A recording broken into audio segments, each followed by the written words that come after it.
add those to the chat. And oh, we're recording now. It's on. Sure. All right. So welcome and good evening. Thank you for joining us. My name is Rasheed Shabazz, and I'm currently the vice chair of the Open Government Commission. And I'm here with our illustrious city clerk. You want to introduce yourself?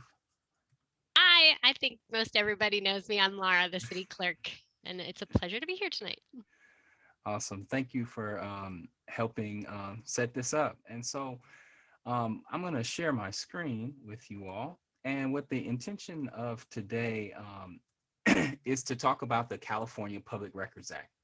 And what I want to first just let you all know that this presentation today is intended for educational purposes only, and it does not replace independent professional judgment and advice. Additionally, the statements of fact and opinion expressed here by the presenter, me, are not necessarily the opinions of the City of Alameda. The City of Alameda does not endorse or approve the content, accuracy, or completeness of the material presented herein. So, a brief disclaimer from our city. As I shared again, I'm Rasheed Shabazz. I'm an Alameda resident. I have a background in journalism, and I'm currently on the Open Government Commission.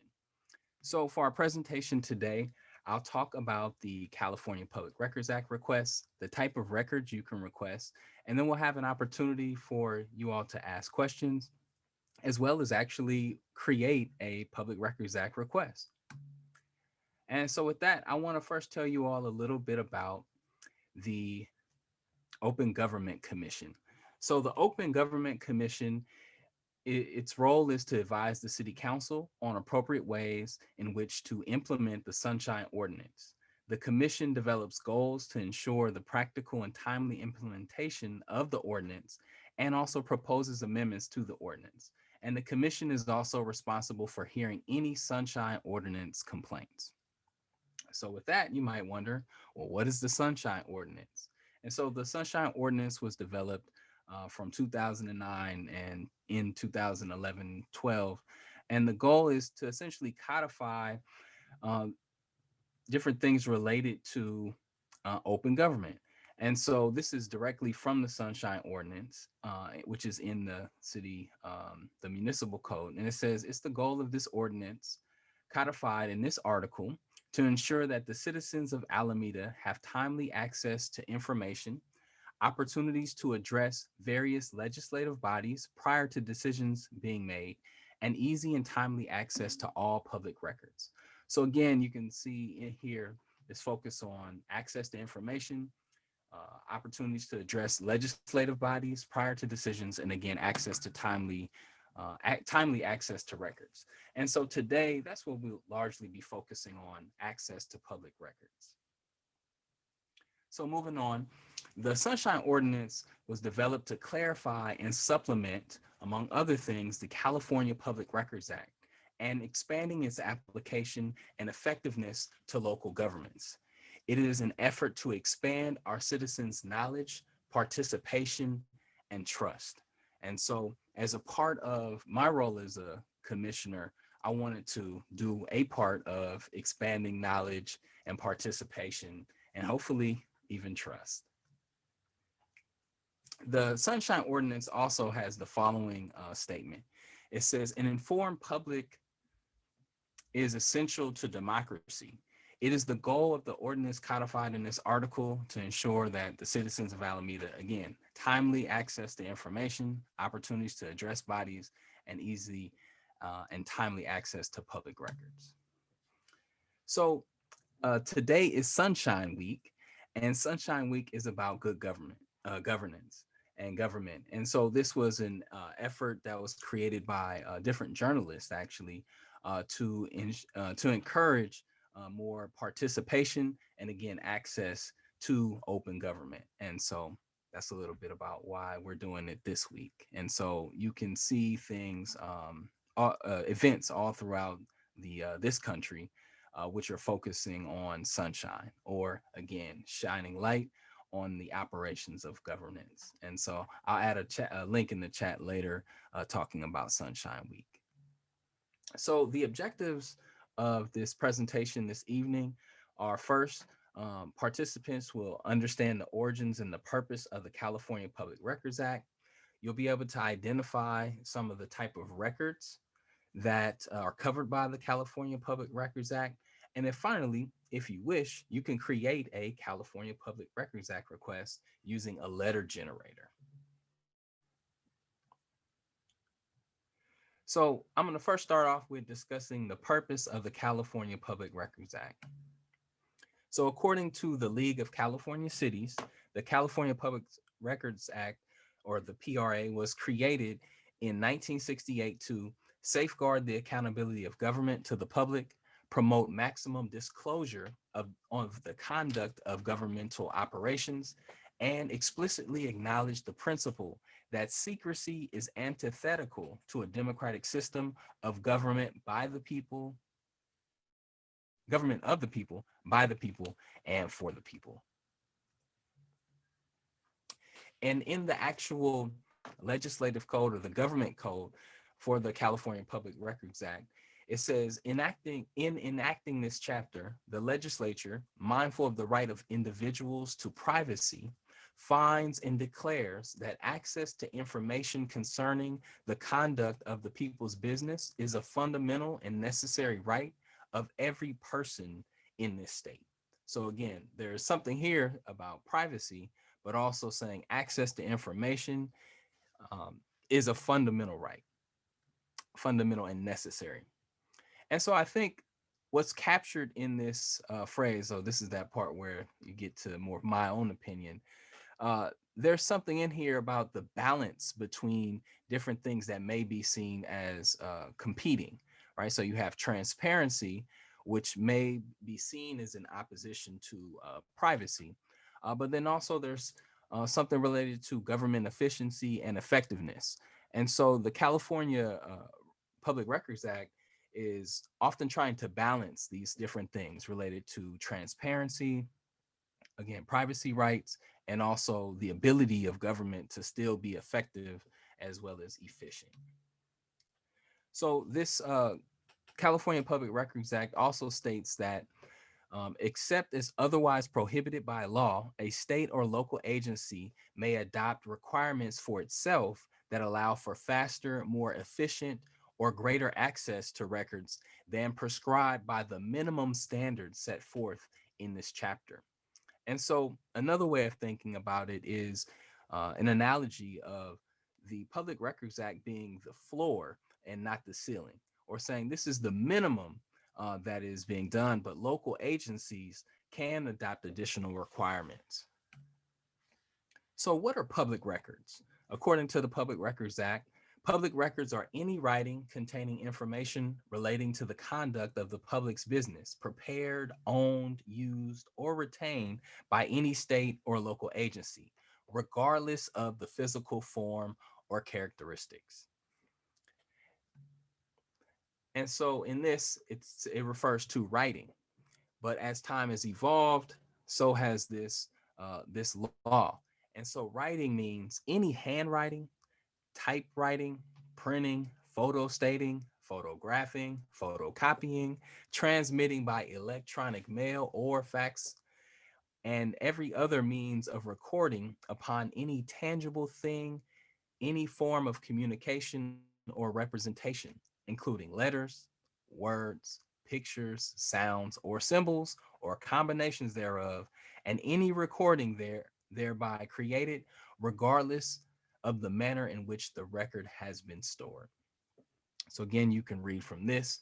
This can cover a range of different types of records. And this definition of writing is intended to cover any conceivable kind of record that might be involved with government processes and will pertain to any new form of record keeping instrument as it is developed. And so you can imagine in 1968, when this was created, email was not something that was being used. But over time, the technology has changed, so have the forms of writing and public records. So this is from the City of Alameda's website. And if you were to go on the Open Government Commission's page, there's a list of frequently requested information and records. And what this does, it shows the type of or the category, the item. Then it shows whether it's open, whether it's exempt or partially open, and then it shows the legal authority, the government code. Because although the Public Records Act delineates all of these things that are exempt and some of the types of records that may be open, there are other areas of the government code as well as court decisions that regulate whether things are open or not. So, for example, if you see the fourth record here, automated traffic enforcement system, that's regulated by the vehicle code, and that's something that's exempt. And there's certain things that are open, and again, some things that are exempt or partially open. And so I'll talk a little bit about that as we go further on. So I want to just share who can make a request and how do you make a request. So a request can be made by any person, and we know that in this country, a person is more than just a, what would they call it, a natural person, right? So it can also be a business, it could be a corporation or association, but any person can make a request, and you can make a request orally, but I'd recommend making it in writing. That way you have a record, and ideally it's clear on what the particular record that you are actually asking for. And so we'll come back to that in a moment about the particulars of making a request. So the purpose of the Public Records Act, it requires local agencies to respond to these requests, and it doesn't permit an agency to delay or obstruct the inspection or copying of public records. And this is a quote directly from the League of Cities primer on the Public Records Act. So public records are open to inspection at all times during the office hours of a state or local agency, and every person has a right to inspect any public record except as hereafter provided. So I just want to take a moment to just clarify, there's two ways two types of records you can request, or ways of viewing records. You can request to inspect something, and you can expect it at the times a place is open. And then you can also request copies. And in some instances, it may be easier to request to inspect the record first and then later request a copy, so that you aren't requesting copies of things you may not need. And so the government code continues. It says, except with respect to public records exempt from disclosure by express provisions of law, a local agency, upon receipt of a request for a copy of records that reasonably describes an identifiable record or records, must make the records promptly available to any person upon payment of the appropriate fees. So just because someone does not like you doesn't mean they can deny your request for records. There has to be explicit reasons for exemption. And if there is a reasonable description of that record, the records have to be shared. And again, nothing in this chapter shall be construed to permit an agency to delay or obstruct the inspection or copying of public records. Now, there are reasons for extensions. And just, I think this is an important point to just clarify. An agency has to respond within 10 days of the receipt of a request. It doesn't mean they have to provide you all the records within 10 days, but they have to respond to say, hey, we've been able to identify that this exists, and we're able to provide this for you. And then, or they may ask for an extension. Some of the reasons for extensions may include the process to search and collect. So there's a need to actually maybe physically go somewhere and collect the records, or it may be just a huge amount of data, or they may be in different places. And so to be able to compile that, to bring that together for you may take time. There are some instances where an agency may not actually have the record. They may interact with another body, but they may not actually have and hold that information. And then again, there may be a need to compile data or perhaps write some kind of script or some sort of programming that would allow that information to be extracted.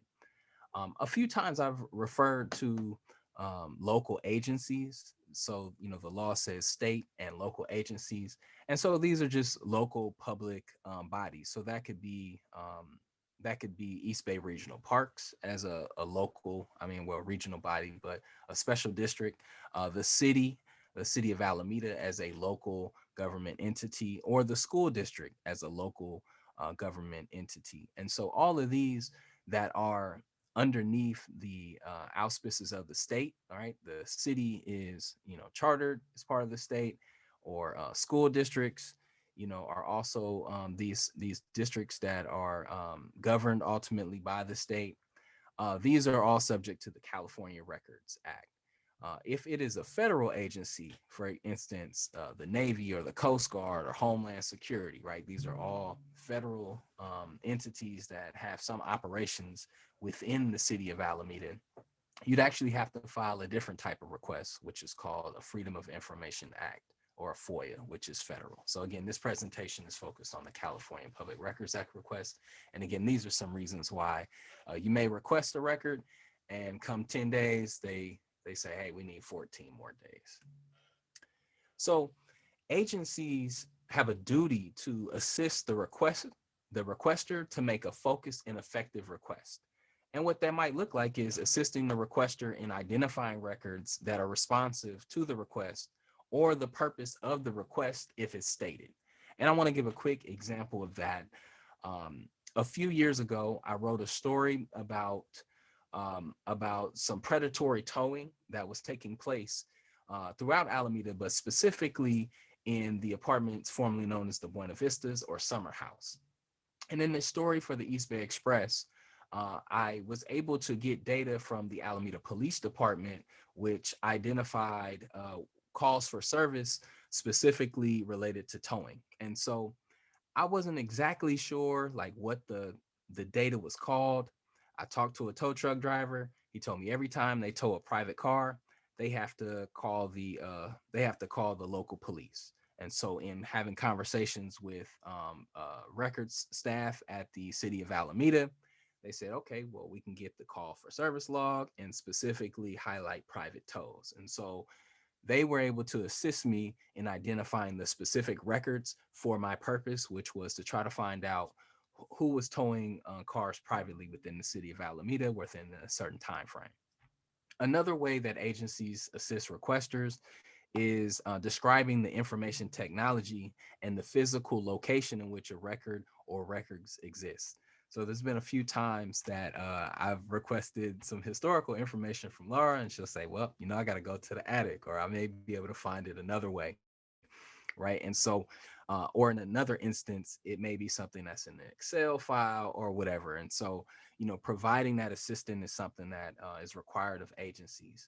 And then finally, just providing practical suggestions for being able to overcome denying records. And so this may be, if you state the purpose and you can make them aware of what you're attempting to do, they may, give you a suggestion to say, oh, well, actually, you don't need all of this. You may just be looking for that. So that was very vague, but I think folks understand the general principle, getting suggestions. Now, one of the things that a local agency can do, there may be something that there is exempt or they may need to redact. And so the local agency has a duty to provide a record to the requester in a redacted form in which the non-exempt information is, quote, reasonably segregable from that which is exempt, unless the burden of redacting the record becomes too great. So if there's some sort of record, and say, for instance, in some instances, it has someone's home address, there are ways in which that can be redacted. And so the rest of the record could still be provided. Additionally, agencies are allowed to charge fees, but this is for the direct cost of duplicating a record when the requester is seeking a copy, or it may charge a statutory fee.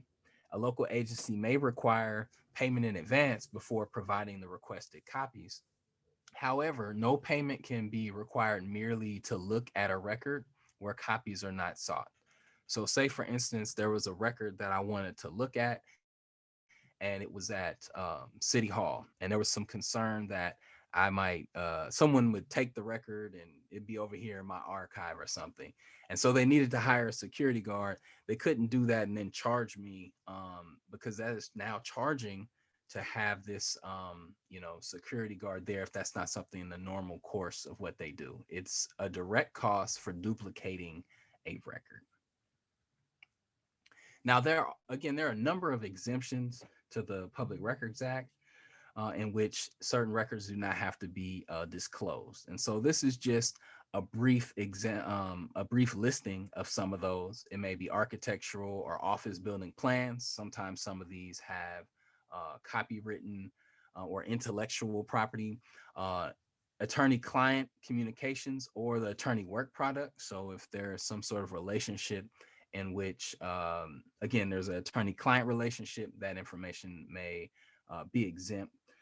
Certain things related to secret proceedings, code enforcement records, if it's a draft, so if it's not in a final form, information about informants, IT, library patron and circulation records, so people can't see what you all checked out, as well as certain licensee records, medical records, and many law enforcement records. Although there are some exceptions, which I actually briefly mentioned.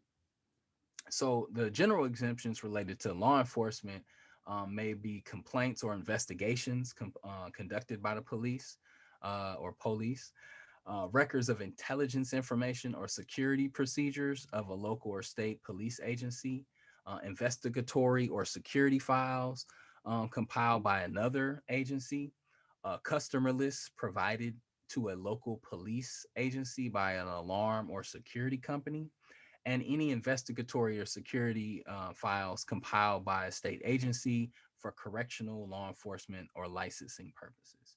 So, just as an example from the customer list, if someone wanted to find out how many people had Ring security, that would be something, the Ring, these security cameras, that would be something that could be exempt. And if you think about what the logic might be behind that is, well, if you're giving this to some thief or burglar, then this is now creating a vulnerability by them having a list of who has it and presumably who does not. So those are some examples of general exemptions. So what I like to do is just welcome folks again. If you've just joined, I currently just shared an overview of the Public Records Act request. If you have any questions, you can add those to the chat. We'll take those in a moment. And what I'd like to do now is actually run through a few sample requests of things that I've requested as a person in Alameda from, in specific, the city of Alameda. So I want to start off with some Alameda police data. So I mentioned earlier that I was able to get some data related to towing and was able to utilize that data from a story I wrote. And so now I want to give an example of I'm not going to share that one today, a Public Records Act request. So in 2018, the legislature passed the Right to Know Act, AB 1421.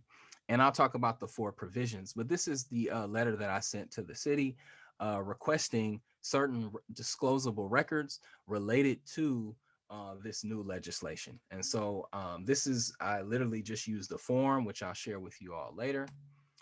And what I requested requested of a couple different agencies.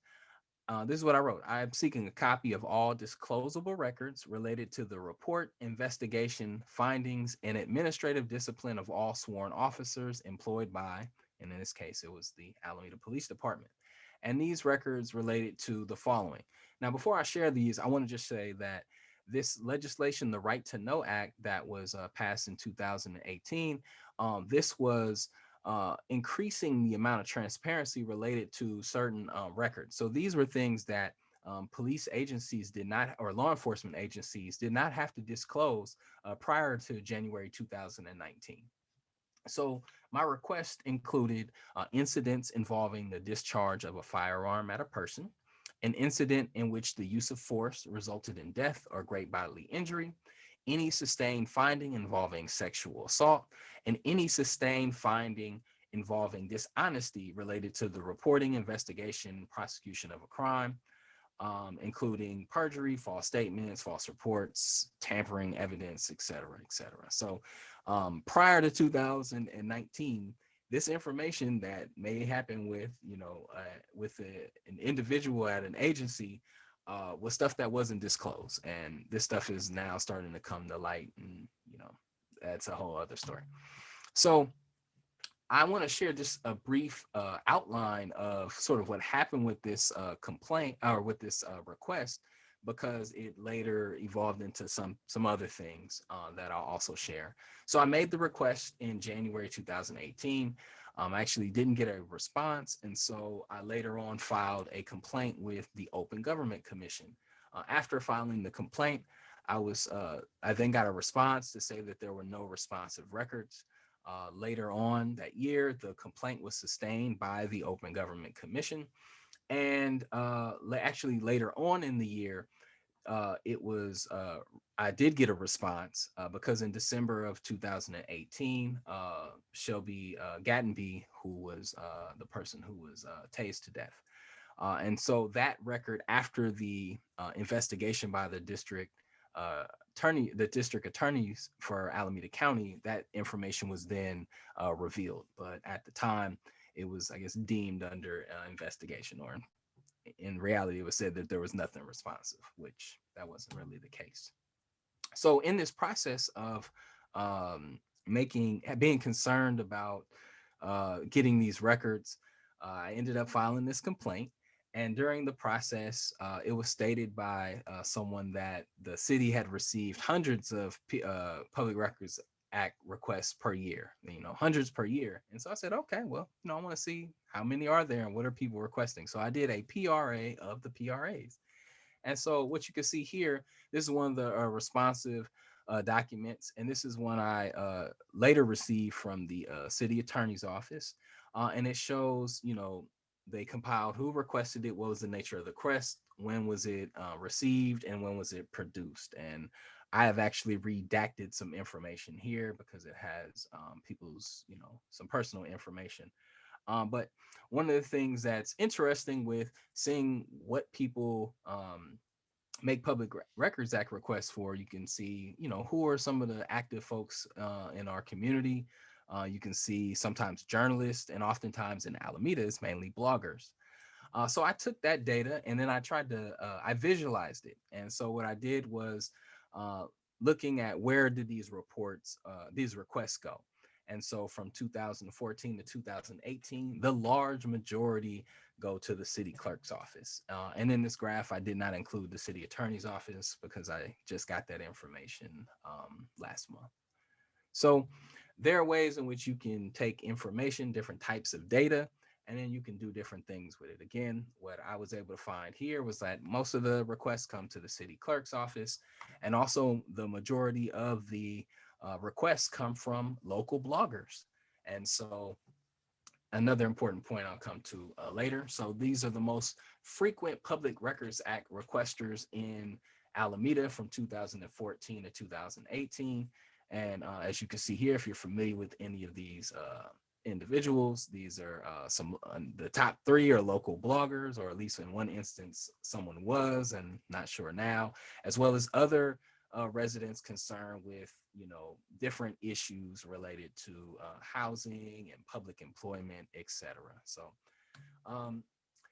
now the final piece of data I want to share with you all that I was able to acquire through a Public Records Act request related to the recent effort to rename Jackson Park. So for those familiar, maybe unfamiliar with that process, there was a committee that was soliciting names and also feedback on the different names. As a part of it, they created a poll in order to get feedback on the top 5 names. And so there was a summary that was shared in which it showed that, there were 625 people that responded. And so this was some of the summary data that was given to members of the committee. I was a member of that committee. And so one of the things, I first noticed was like, okay, all of these people who answered one question, they didn't indicate their race. But then also there's a another summary that was shared, which totaled up the total responses for the top 10 names. So it was among the top 10 names, people were asked to share their top five, but it didn't add up to something as if everyone had added the top five. So I was like, oh, you know what? I know SurveyMonkey. I would like to get the Excel file so I can do my own analysis of this data. And so one of the things that happened getting this data, actually sharing some different data first. First, there was an event where there was a forum and there was a poll taken during that forum. And so I was able to get that data. And so I made this chart to just see, what happened during the course of that conversation. So when the information was initially shared, people had one perception of the names they were in favor of. And then as the conversation went, it sort of dispersed. And so just by getting data, you can get more nuanced understandings of what may happen in a meeting or just overall narratives about what's happening related to different issues. And then, so the interesting thing, once I was able to get this data, I was able to see, oh, okay, well, what were their top choices? And I decided to combine Ohlone and Chochenyo in this because those are seen as I think, similar. And so, contrary to some popular belief, there's actually a little bit more preference for Ohlone Chochenyo than what people understood as Alameda Park. And additionally, I was also to find some other things, such as people with the same IP address doing the thing twice. And there were a number of people who said their racial identity was Black who were in favor of keeping Jackson Park. And I thought that was slightly unusual. So there are ways in which you can get data to provide facts opposed to some other ideas. So, with that said, those are just a couple of the Public Records Act requests I've made within the city of Alameda and how I've sort of used some of that data. And there's an opportunity for you all now to share, what are you interested in? What questions do you have? And what are your concerns? And so, if you can add to the chat what you're interested in, and if there are any particular records that you wish for. And what we're going to do next, I'm going to take a moment, myself and Laura, we're going to answer some of those questions. And then additionally, I'm also going to share the link to a website in which, if you have a clear idea of the record you'd like, you can go ahead and use this letter generator and you can make a request for that record. So, gonna stop sharing and I'm gonna check out some of these questions here. Sure. I've got some questions queued up if you'd like me to ask them, because I was able to do that while you were talking. Awesome, go The for it. the first question was, I think when you were talking about like the types of records and in general, somebody was asking, are audio and video considered records too? I think was what the question was. Yeah, that's a great question. Yes, those are records that are included amongst quote unquote writing. And so, as just or I'll share one example of a record I mentioned early, the Shelby Gattenby. And so that was a video I was able to gain access to, but for various reasons did not watch. But there are audio and video recordings that you can also get. And there was Okay. a lot of people who wanted an audio recording a couple years ago, but that was other situation in which that was exempt for a while. Okay. And then the next, are there understandings around what is a reasonable amount of time for a request? And I think that means for for responding to a request. Oh yeah, that's a great question. I would probably send that back to you. Again, there's there's the 10-day for a response Yeah. to say about the record, but there's actually no timeline. But the idea is that you reasonably would be an agency would be able to respond and provide a record. Yeah, and I think the or the maybe meaningful thing to add to it too is that, um, when people make a request and that request is going to take longer, the city provides a timeline of how much time they anticipate it's going to take. And sometimes we even provide documents on a rolling basis in order to, be responsive while we're still getting through voluminous requests. So hopefully that helps with that one. Okay, the next one. Do city departments have record retention policies that can be viewed before making the request? Mm. I think there's something that is on the Open Government website, Yeah. if I'm not So, correct, but I'll pass that to you. sure. So yeah, the city does have a record retention schedule, and it was adopted by the council by resolution, and it is broken down by department and does have how long things are retained within each department. So we do have that. Okay, so somebody wants to know, we could ask for the results from the recent steering committee survey. Yeah, I assume that, yeah, that would just I think in the same way that the information for the park renaming committee, someone could ask for that data. Okay. And then somebody wanted to share what they're interested in, and they said that, they're interested in the armored vehicle and other racial justice items voted on the June 16, 2020 council meeting and how that staff direction has been implemented. So that would be an area of interest for somebody. Okay. And then somebody wanted to know how far back you can go for a request, I think. Yeah. So, well, before I go to that second one, to address the first one, I think that you'd want to be clear on what is the record that you're actually, looking for. And so, are you looking for the city council minutes? Are there some emails or some other form of information that would answer that question that you have related to what's happened since that process? And so, again, thinking about, if one way that helps me sometimes, I think about if I was working for the agency and I was working on this issue, what might be the things I would create? So maybe I would send an email related to something, or maybe I would create a memo. And again, if it's not a draft, it could be something that would be disclosable. And then as far as how far back, I think last year, Laura, you gave me a document from 1909. So I think if it's something that's disclosable, or I mean inaccessible, and I think we're fortunate we have someone with some institutional memory. I mean, not being there in 1909, but knowing where some things are. But yeah, maybe you could speak to it more specifically. Sure. So there are some records that are permanent and that do go back, council records in particular. And we and the clerk's office have made a concerted effort to try and get those scanned and available. So we can go pretty far back. So we do have documents from the very beginning of the city, the first Yeah, incorporation and things. So yeah, and but many of those are online too. yeah, So there's accessible. You can see council minutes and some resolutions on the internet. yeah, they are definitely there. And what I would say about how far back you can go is, one thing that is helpful sometimes in making a request is specifying a time period. If you know it was from, 50 years ago, if you can put that estimate in there, or if you're looking, for things that occurred during a specific range, it definitely helps the city. And sometimes the city has to go back and ask, is there a time frame for this, when we know, it's going to create so much volume of records, to try and narrow it, and then we can be more responsive. So that's one of the ways we work with people when they make requests, is to try and figure out time frames. Okay, I think we have another question. When should someone just request a record, and when should they specifically make a sunshine request?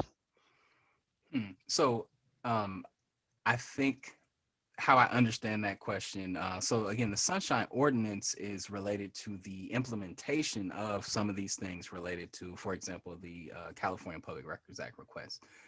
And so, if you make a Public Records Act request and you do not get the records, and you can then file a complaint with the Open Government Commission, and then you'd have an opportunity to go before this commission. And part of the what is it, the I guess the findings or the disposition of the case may be, or the complaint may be, to disclose the records. I don't know if that's happened as a specific example, but that might be sort of a solution, as far as when you would do those two different things. And just FYI, I got a couple questions individually too in the chat. I'm not sure if they're going to both of us, but I did Great. get a couple. No, that's great. Go for it. All That's right. all So, I had.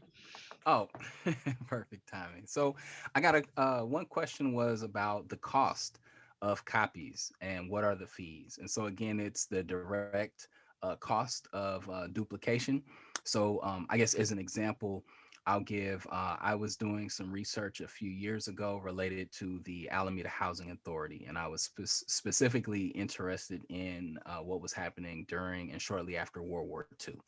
And so um, I was given access to the records. And then when I wanted to get a copy, I was charged for the duplication cost. So they didn't charge me to inspect the records, but they charged me for the individual copy. And I forgot the exact cost, but it It's varies 10 by cents a place. page is what we charge, and we don't charge. The Sunshine Ordinance specifically says you can't charge for electronic copies. So if they had it electronically and could provide it electronically, there would be no charge for Yes. electronic.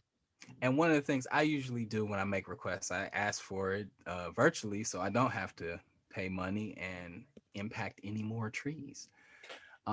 So there's another question: are the salaries of city employees exempt?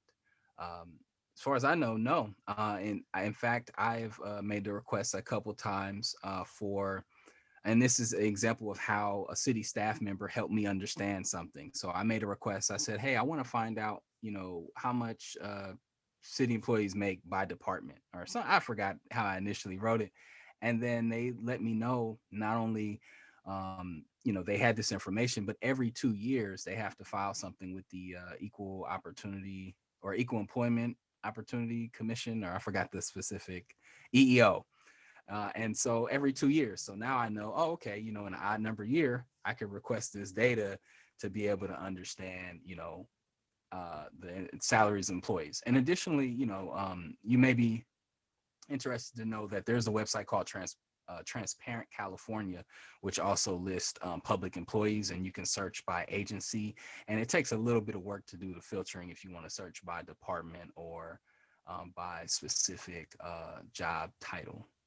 And if I could just add, Yeah, Rasheed, go for it. the Human Resource Department also posts, all of the memorandum of understanding with each bargaining group, and then Mm. also the salary schedule for every position under each bargaining group. So that information is on HR's website too.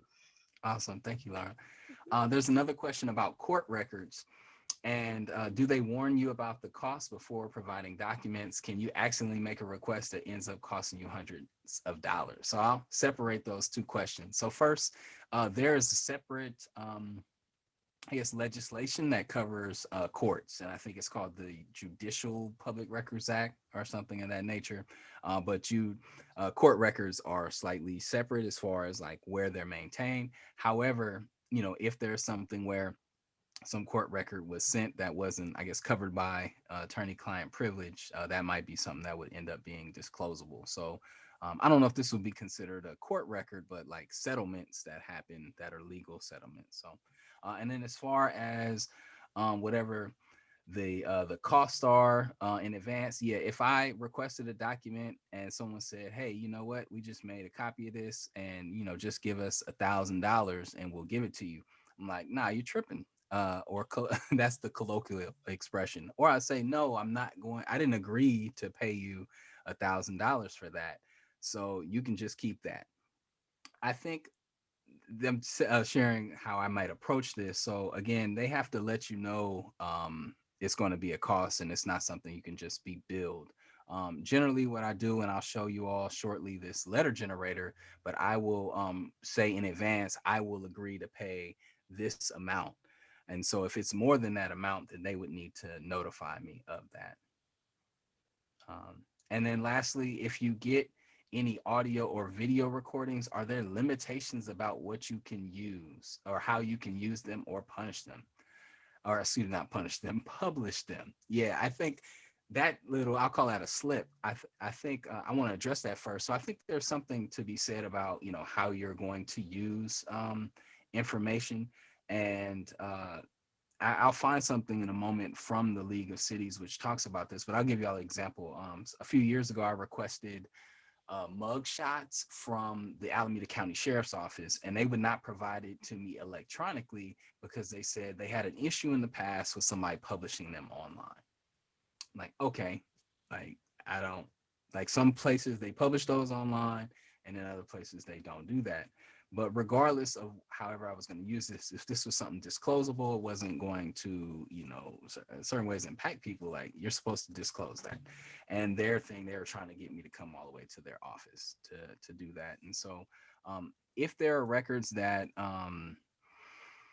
yeah, actually, I don't know if you have a response to that, Laura. I actually want to look up the specific language from the League of Cities before I give some incorrect information. Sure. Yeah. I mean, the police department has many different uh, regulations than the city clerk's office. We're actually the easier one because we don't have that much. It's exempt. So, you know, they will disclose or they will explain why they can't disclose. And if something is a public document, it's public, and so it can be shared publicly. There's certain things. I know this isn't answering exactly about the mugshot, and Rasheed will get back to that. But there's certain things like in the election code, for example, protects signatures. And so even though you could view that in the office, you couldn't take a copy of that, or we'd have to just redact the signature part of that piece of paper. So that's an example where, you wouldn't put that out publicly, but you could look at it. So I don't know if that kind of applies. That's the only Yeah, example I could think of. no, I think that's a great example. And again, I think their question was about there. There's no limitation on the audio and the recordings, and how you use them. Like if it's something that's disclosable. Again, I think going back to that principle earlier, I think people should be mindful of privacy of people. As well as the what is it, the efficient and effective governance. But I'm not sure how sharing certain audio or recordings might have certain impacts on people. So again, I think with many of these records, you just want to be mindful of if you're requesting something, how are you sharing this? So I'll give an example related to a petition that happened a few years ago. There was a recall petition, and one of the things I did, I saw the addresses and then I created a map of them. I didn't share the actual addresses of the people or the individual names, but I'm just creating a map to understand if there's any connection between where these people live and their interest in recalling a specific individual. So in that instance, it's not going to potentially harm somebody because I'm not sharing their address and someone ends up coming to their house or something like that. But those are the types of things I would encourage people to be mindful of. Like if you share information and how you share that information, it can lead to very real impacts. In fact, that's part of why my understanding of the law is you can't publish certain elected officials' home addresses or telephones, etc. So, yeah. So, are there any other questions? If not, I want to share this link with you all, and then we can create our own Public Records Act request. And so, Laura, if you get a bunch of emails tonight, I guess it's past working hours, so you still have 10 days starting tomorrow. So what I'm sharing with everyone in the chat, and I also put this on the screen. This is from the website of an organization called the Student Press Law Center, and they have something called a public records letter generator, and I've been using this for over 15 years. And essentially, you can put in information, and it will automatically create a letter for you. So I'm going to show you what it looks like via these slides here. Let's go back to full. And so first, it has some instructions in part one. Then you can put your name. You can include your address, but you're not required to. And then you can put your phone number. So if you want to be contacted during office hours or business hours. And then in the third section, part three, you want to clearly identify the record you are seeking access to. And so I'll share with you all a few examples of the specific records I was looking for. And so then you also, as Laura mentioned earlier, you may want to have a time period in which you're looking for this information, et cetera. And then what you can do is, as part of part three, if you click on the specific state, they have it coded where it will cite all of this information from the applicable codes for the Public Records Act request for this state.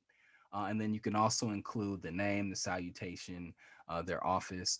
And then this bottom part is the part I mentioned earlier, the amount. And so again, I will usually put $0, but if I know it's something I want to get a copy of, a physical copy, and I know it's 10 cents a copy, and it's 10 pages in the document, I'll say I'll pay up to $1 for it.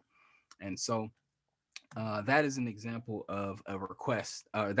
This is a tool that you all can use for your specific request. So again, someone mentioned the racial justice process earlier that happened last summer, and so again, you may think, well, what is the specific document that I'm looking for? So maybe you want to know what happened during that June 2020 meeting, and so you might request a copy of the minutes. But you can also go on the city's website and you can go to June 2020 and you can see not only the minutes, the record of what happened at that meeting, you can also see correspondence that was sent in, and you can still watch a video because that's available on the website. And so using this form, I want to share with you all a Public Records Act request I recently made. Sort of me wanting to get to the bottom of an urban legend, or I guess a suburban legend I've heard. And so this is related to the Alameda Swimming Pools Association. Um, and I guess I can share this portion. Maybe there may be a source for this story out there. So the urban legend I heard was in the 1950s. This thing was created, this private pool on public land, as a way of getting beyond some of the sort of desegregation efforts. Again, that's an urban legend. I also know from the written records that it was a local business person that wanted to allow children to be able to swim for free. And so there's this other narrative about this place. And so what I did, I sent a request to the Parks and Rec because it was something recently on their agenda. And I'm interested in if there's any information about the membership and including race and gender. And so if they're able to provide in this any historic demographics of the people that are applicants or maybe on the waiting list, I might get some insight onto this thing people keep telling me about, which I heard about, but I don't have any factual information beyond sort of hearsay, honestly, about it. So um, we have a few more minutes, and so I actually want to just follow up with folks to share what can you do if you have an issue with filing a Public Records Act request and you don't get the information maybe in a timely fashion. So what first thing you can do is do a follow-up email.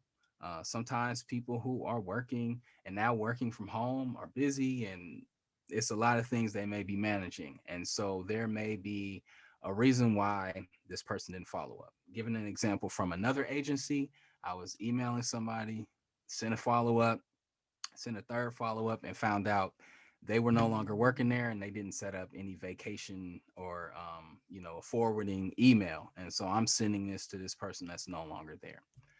If you're not getting any response, you can file a complaint with the Open Government Commission. And so this is located on the website, and I can drop that link in the chat. But then you may also reach out to like civic groups that may help you navigate that. So such as the League of Women Voters or the First Amendment Coalition. And just a note again around that second option, filing a complaint with the Open Government Commission, you would identify the department or the commission in which you had an issue. In this case, if it's related to a Public Records Act request, it would be related to a specific department and the individual that you contacted. And then you would note that it was an alleged violation of public records access. And then you can reference the Sunshine Ordinance if you know it. And then just describe, what happened. I was trying to get this record. No one ever responded.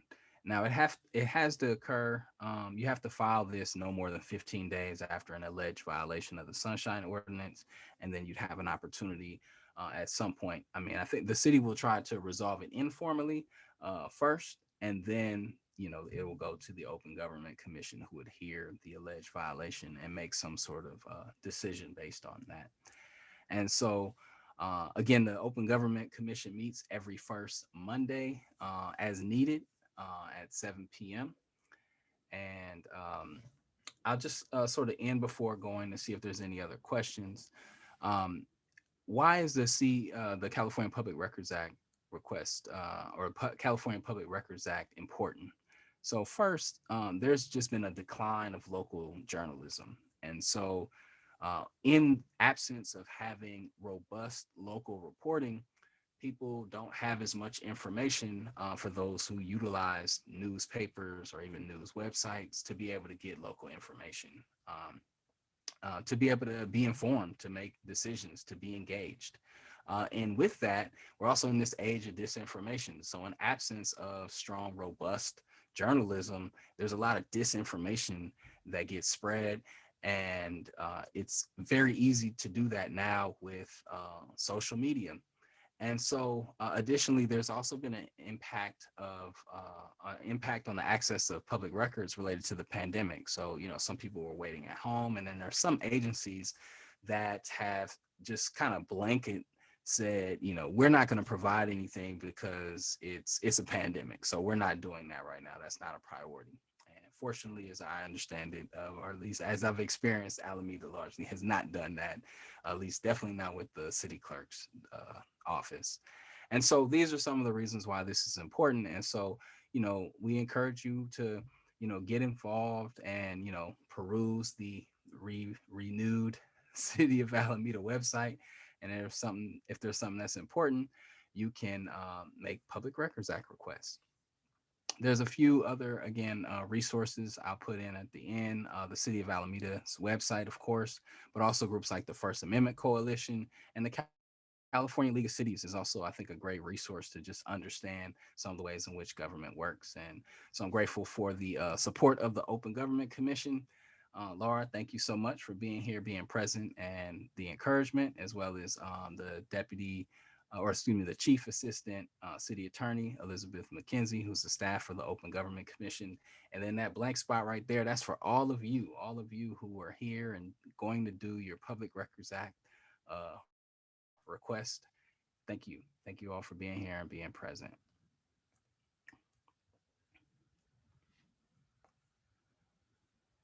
Right. So we have a few more minutes. I'm going to share a quick evaluation form if folks want to share any feedback on how this event was today. And again, if you have any last questions you'd like to share, you're welcome to do so.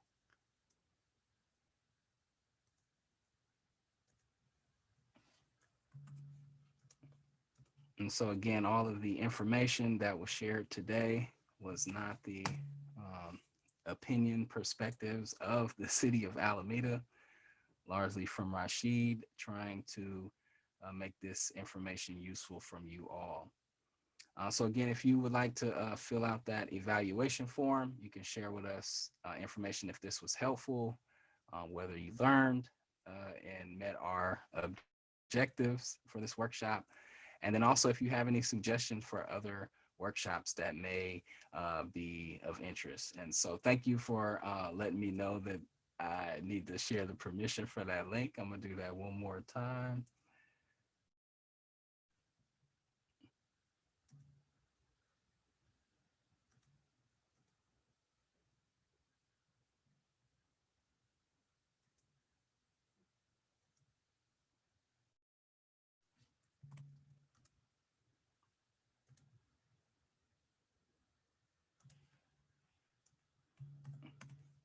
And let's try that one more time, folks. I think we can stop the recording though. So again, thank you all for being present. And again, the Open Government Commission meets every first Monday as needed.